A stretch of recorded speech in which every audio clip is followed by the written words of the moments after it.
Welcome to the Coffee House, where we talk board games, miniatures, and painting, not necessarily in that order.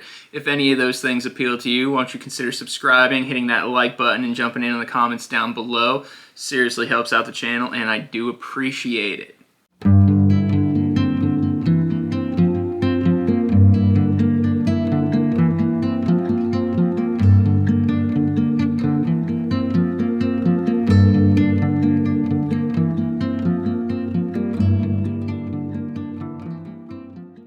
So, you saw the title, and no, it's not fake, it's not a lie, it's not an exaggeration. I have the receipts. Check them out.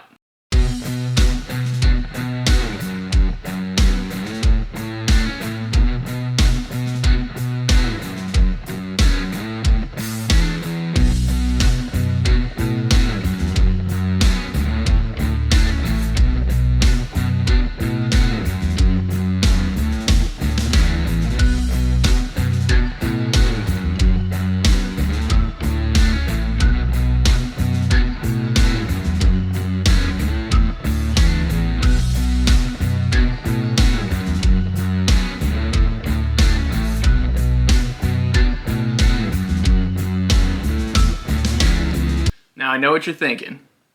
There's no way there are 594 minis on your table in that video, and you are correct.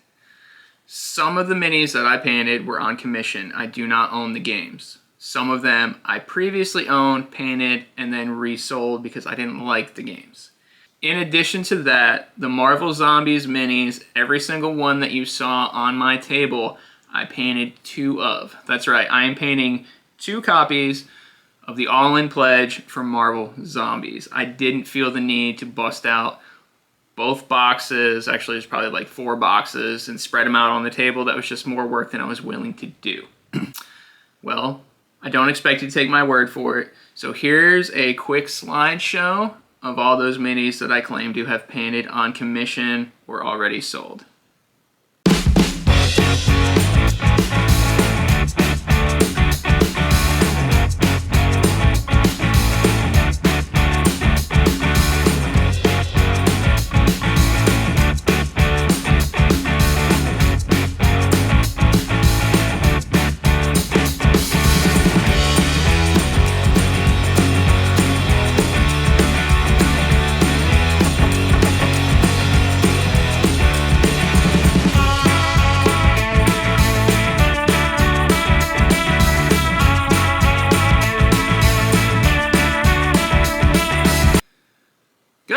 Good. All right, perfect. Now that we got that out of the way, let's talk about painting, right?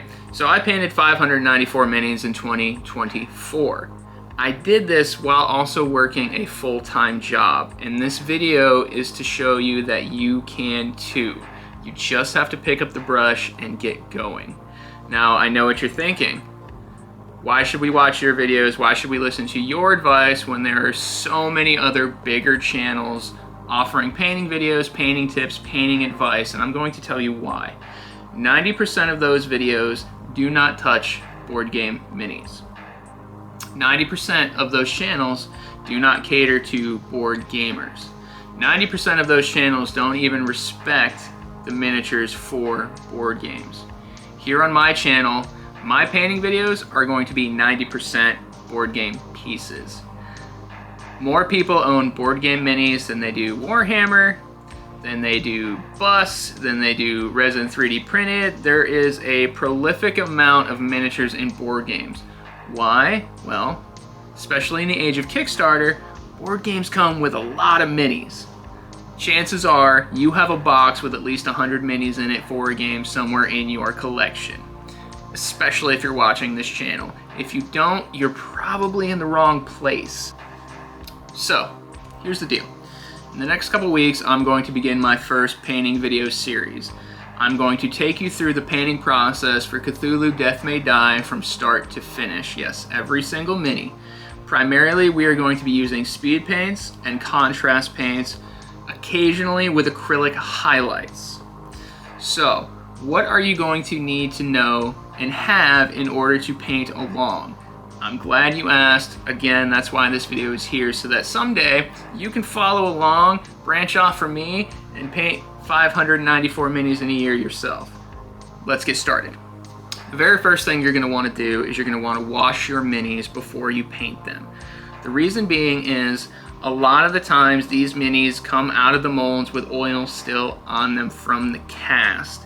This can cause your primer not to set correctly. It can cause your paint to run off of the minis. You want to wash this off simply as a precaution.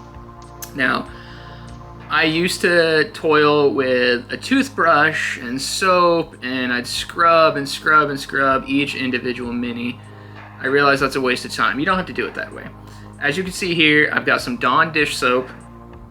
I'm just put it in a bowl with some hot water, and I just toss the minis in it. I make sure to agitate the water with a brush, get it nice and sudsy, and I just toss them around for a minute or two. Once that's done, you're just gonna rinse them with cold water, fill the bowl up, rinse it, fill the bowl up, rinse it until there's no more suds. After that, you're just gonna take them outside and let them dry.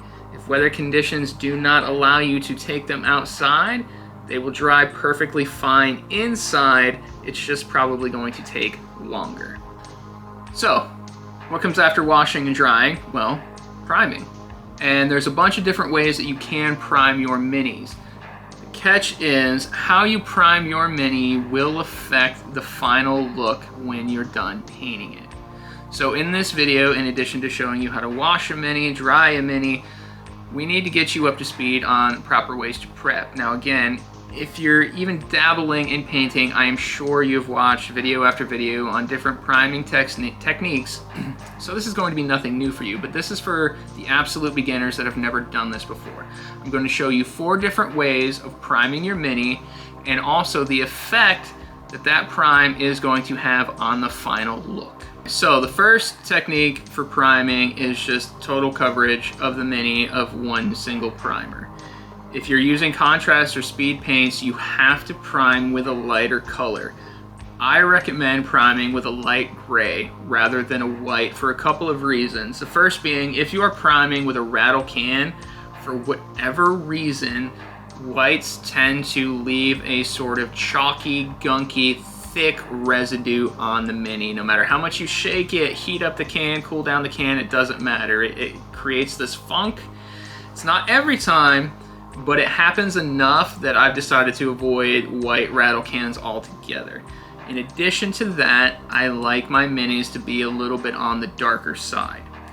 This gray helps that. So you're just gonna spray the entire mini, every inch of surface with this primer, and you're gonna let it dry. Easy peasy. Make sure you get the undersides. The second way that you can prime your mini is what is known as the zenithal highlight. Now what this means is you're going to prime the entire miniature black first. Every surface and the undersides, you're going to get a nice matte black as shown here, and you're going to hose the mini down. I don't mean literally. You really don't have to go super heavy on any primer whatsoever. So once that's done, you're going to let it dry, at least to the touch. And then once you're doing that, you're going to take a lighter color, preferably a light gray. As I said, I avoid the white for the reasons that I stated earlier. And then what you're going to do is you're going to dust it from up above. You're going to spray it from across the top, and then you're going to spray it again at an angle. And you're going to go around the entire mini spraying it at this angle. I don't know, maybe it's a 45-degree angle or so. You don't want to spray it dead on. What you're trying to do is you're trying to dust the outermost and most raised surfaces of the model. What this is going to do is it's going to create natural shadowing effects that are particularly noticeable if you use speed paints or contrast paints. The third way to prime your mini is notorious at this point. It has made the rounds. All the YouTubers have made videos on it, and this method is known as the slap chop. Slap chop, you're going to prime your mini just as you would as if you were doing the zenithal highlight. So you're going to do the black undercoat full cover. You're going to blast it from up above and at an angle with the gray. And then what you're going to do once that has dried is you're going to hit it relatively aggressively with a white dry brush. Now what this is going to do is this is going to create 3 different layers of shadows, highlights, and colors. You've got your dark tone, your mid-tone, and your light tone all at once in the prime. If you're using speed paints and contrast, The effect, depending on how you do it, can be amazing. I am personally not a fan, but I'm showing it off because different strokes for different folks. The final method of priming your Mini is just straight black. So you're going to cover the entire surface of the Mini with black, you're going to let it dry, and you're good to go. You are largely not going to see me prime my Minis this way because speed paints and contrast paints do not work on black primer. Black primer is used when you are painting with straight acrylics. I can paint with acrylics. I typically choose not to. Every once in a while I will, simply because it just takes more time. For me personally, if you're just starting out, I guarantee you it's going to take you more time because you have to do base coats, mid coats, washes, highlights, and all these different layers take time.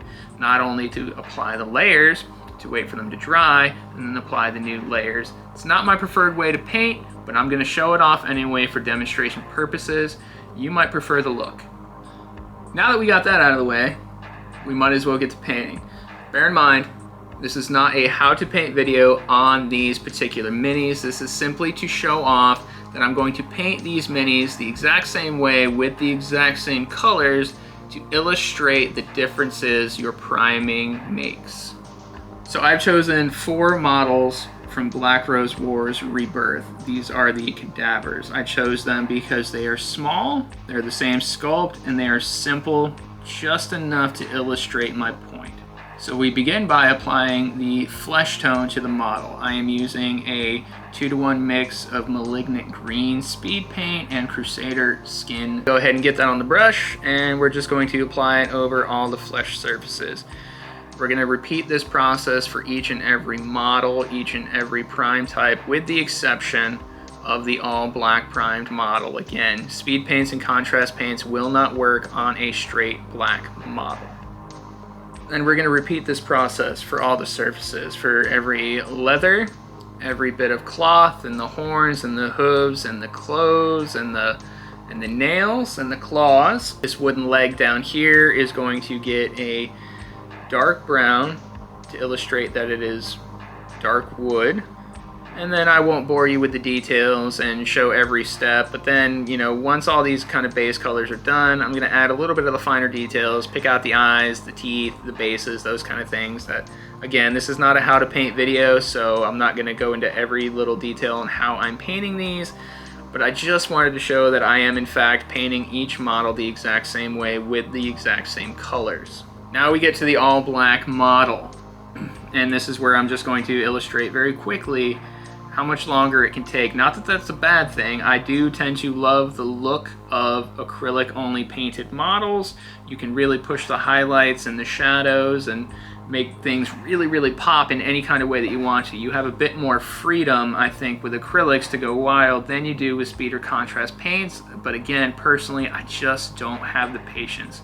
When you're trying to paint hundreds of models at a time for a board game, speed is your friend. So as you can see, I start with a base color on this model, and I let that dry. And then I add my mid-tone, and I'm going to go ahead and let that dry. Then I'm going to add a wash to the model, and I'm going to cover all the flesh and the cloth with this wash, and I'm going to let it work its magic. Once that wash is dried, I'm going to begin applying the highlights. I'm going to start with my base tone again and build up some of those darker areas that should be a lot brighter, particularly on the face. And then you can push the highlights even further. I'm mixing a little bit of necrotic flesh with the desert yellow that I used for that mid-tone. And again, I'm pushing highlights on the face in the areas that deserve it. The high cheekbones, the eyebrows, the nose, the chin, the top of the round bulbous head. I'm not super aggressive with my highlights, I never have been. I still like things to be a little grimy, and I push for realism.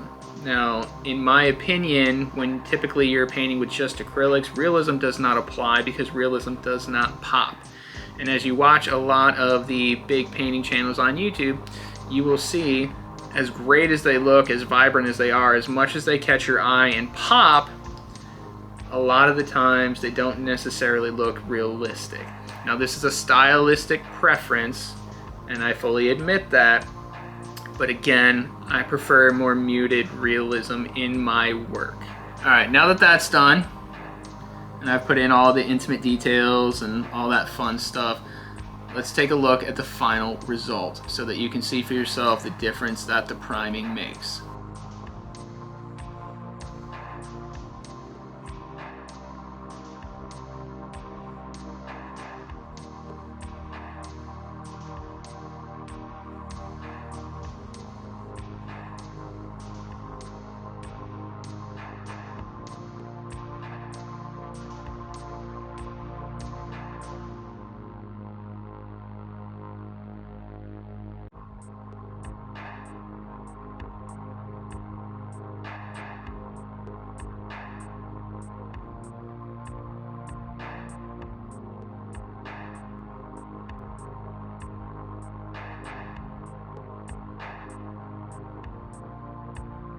Let's talk paint. What kind of paints do I use? Well, as I stated, I primarily am a speed painter and contrast painter with acrylic highlights. So, here's a quick glimpse at my paint setup. Don't judge me, I have a very small, very cluttered space.